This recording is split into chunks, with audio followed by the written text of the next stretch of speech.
हम इन सारी चीजों को फजूल में वहां ले जा रहे हैं, इसे यहीं छोड़ देते हैं। उफ, मुझे पैकिंग और घर बदलने से नफरत है। गाइस जरा फोन अटेंड करो, देखो कौन है। कौन है? अननोन नंबर है। हाँ, न्यूज़पेपर वाले होंगे। देखो अब उन्होंने ये नंबर भी ढूंढ लिया। मे बी कोई और हो। कॉल उठाओ। हेलो।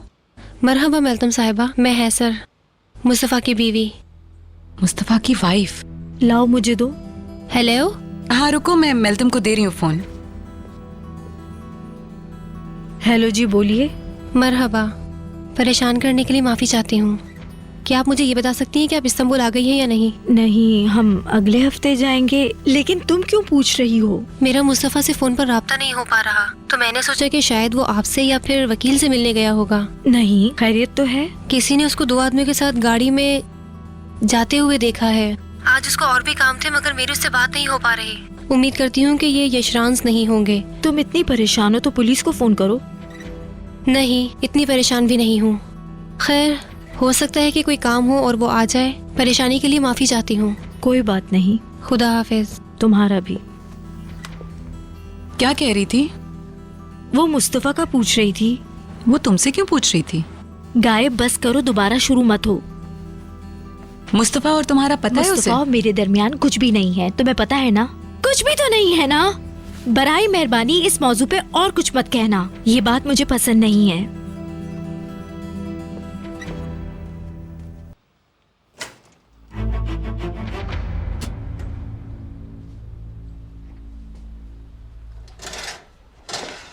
रेहान, उन लोगों को हमारा घर बहुत पसंद आया और वो लोग बयाना देने पे बहुत इसरार कर रहे थे।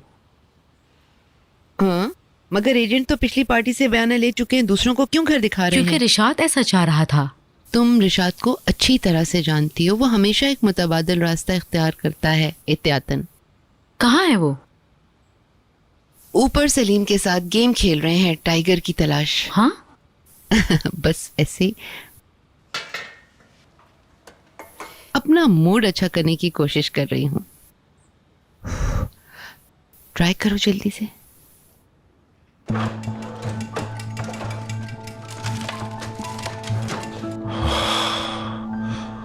उफ, उफ, कहाँ छुपा के रखा है, खुदा बर्बाद करे इसे, मेरी समझ में नहीं आ रहा। घर में तो नहीं छुपाया होगा उसने।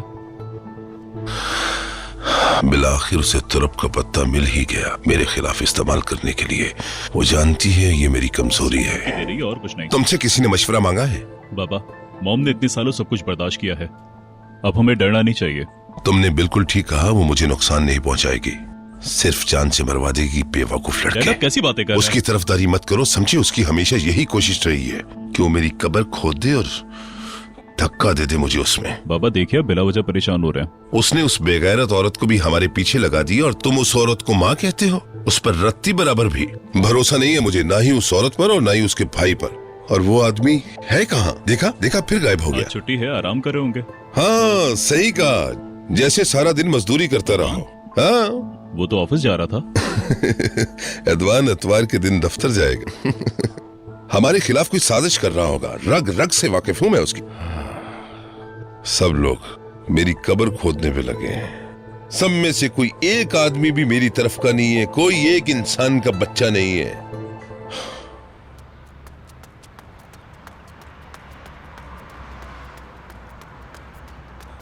अरे गुड मॉर्निंग। ओहो भाई, एक और इत्तेफाकी मुलाकात। अब हमारे दरमियान इतनी चीजें मुश्तरक हैं तो मैं क्या कर सकता हूँ? हमें जगह भी एक जैसी पसंद है, खाने के लिए भी एक ही रेस्टोरेंट जाते हैं और अब हम जॉगिंग करने भी एक ही ट्रैक पर आ गए। मुझे तो कोई हैरत नहीं कि हम इस तरह मिल जाते हैं।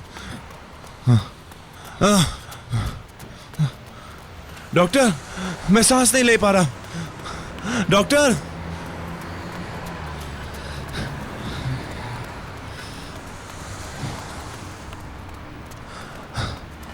आखिर कब तक भागोगी मुझसे? मैंने कहा था एक दिन हम शादी कर लेंगे।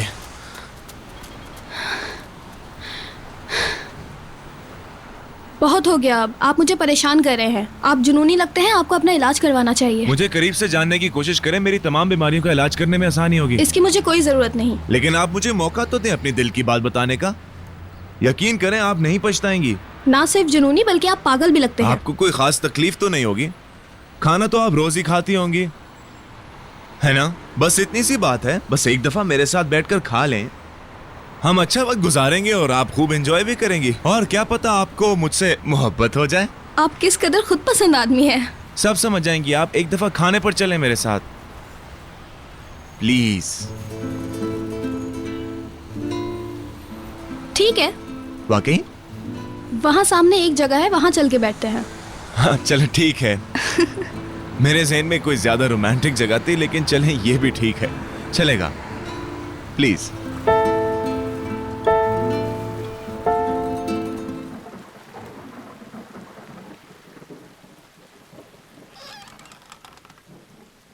खुश आमदीद। शुक्रिया। सही वक्त पर अंदर आ गए। बाहर बहुत तेज बारिश हो रही है। सयाहों के लिए बहुत अफसोस है। सुबह से मौसम बहुत अच्छा था, बारिश बस अभी शुरू हुई है। आप लोगों के लिए क्या लेकर आऊं? ओके, तो इस मेन्यू में जितना कुछ भी है सब थोड़ा थोड़ा ले आए और इस टेबल को अच्छी तरह सजा दें। आज हमारी शादी की सालगिरह है। ओह, मुबारक हो आप दोनों को। आप हमेशा साथ रहें।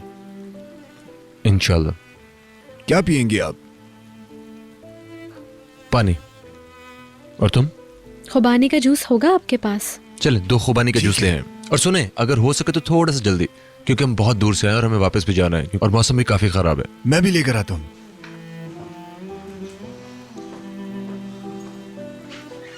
कितनी खूबसूरत जगह है। काश ये मौसम जरा बेहतर होता। इस मौसम की भी अपनी ही खूबसूरती है। खिज़ां के सारे रंग नजर आते हैं, बेहद हसीन समा लगता है। फातिमा गुल, मैं तुम्हें तकलीफ नहीं देना चाहता हूँ। तुम जानती हो ना फातिमा गुल कि मैं उस दिन गुस्से में क्यों था? हाँ, गुस्सा तुम्हें अपने आप पे था और निकाल तो मुझ पे रहे थे। अच्छा ठीक है, हम लड़ाई नहीं करेंगे, सिर्फ बातें करेंगे हम लोग। तो तुम्हें लड़ाई शुरू कर रहे हो? क्यों कह रहे हो कि मुझे पता था तुम्हें गुस्सा क्यों था? उस दिन उस फोन कॉल ने मुझे परेशान कर दिया था और फिर तुमने मुस्तफा की तारीफ कर दी। तुम ही शुरू हुए थे। ठीक है, अब मैं कोई ऐसी बात नहीं करूंगी। वैसे भी तुम्हें तो मेरी किसी बात पे यकीन नहीं है। तो फिर तुम उसकी तरफदारी क्यों करती हो, मुझे ये बताओ। ये रहे आपके जूस। शुक्रिया। आपका खाना बस आने ही वाला है। मैं उसकी तरफदारी इसलिए कर रही थी क्योंकि मैं जानती हूँ कि वो ऐसा नहीं कर सकता। मुझे पता है कि वो किसी की जान नहीं ले सकता है। उस रात वुराल बाकायदा हाथ पैर जोड़ रहा था कि मैं उसे जान से मार दूं। वो रो रो के मौत की भीख मांग रहा था। अगर मेरे जाने के बाद मुस्तफा ने उसे आके मार दिया, क्योंकि उसने मुस्तफा से भी ऐसी ही मिन्नतें की होंगी। क्या पता मुस्तफा ने बहादुरी दिखाने की कोशिश की हो। हो सकता है उसने अपनी तरफ से बदला ले लिया हो। अगर वो इतना बहादुर होता तो तुम पे भी गोली चलाता ना। तुमने तो उसके हाथ में उस दिन बंदूक दे दी थी। अगर वो चाहता तो गोली चला देता। उसके पास तो मौका था, बल्कि वो हम दोनों को मार सकता था उस दिन। तुम्हारे ख्याल में मेरे जेल में जाने से सबसे ज्यादा फायदा किसे हुआ है? मुस्तफा को।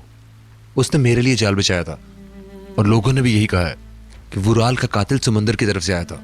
अगर कोई ऐसा आदमी है जो उस कातिल को जानता है तो उसने पुलिस को फोन क्यों नहीं किया? तुम्हें फोन करके बताने की क्या जरूरत थी? तुम मेरी बात को समझने की कोशिश करो करीम। इसका फायदा सबसे ज्यादा सिर्फ यशरांस को पहुंच रहा है। वो तुम्हें गुमराह करने की कोशिश कर रहे हैं। तुम्हें मुगालते में रखना चाहते हैं वो, ताकि वो तुम्हें और मुस्तफ़ा को आमने सामने ला सके। मैं मुस्तफ़ा की तरफदारी नहीं कर रही हूँ, सिर्फ ये चाहती हूँ कि तुम किसी धोखे में ना रहो। मुस्तफ़ा ने कत्ल किया है या नहीं, इससे मुझे कोई फर्क नहीं पड़ता। मेरा मसला सिर्फ यह है कि तुम इस केस से बरी ज़मा हो जाओ। करीम, हो सकता है तुम ठीक कह रही हो,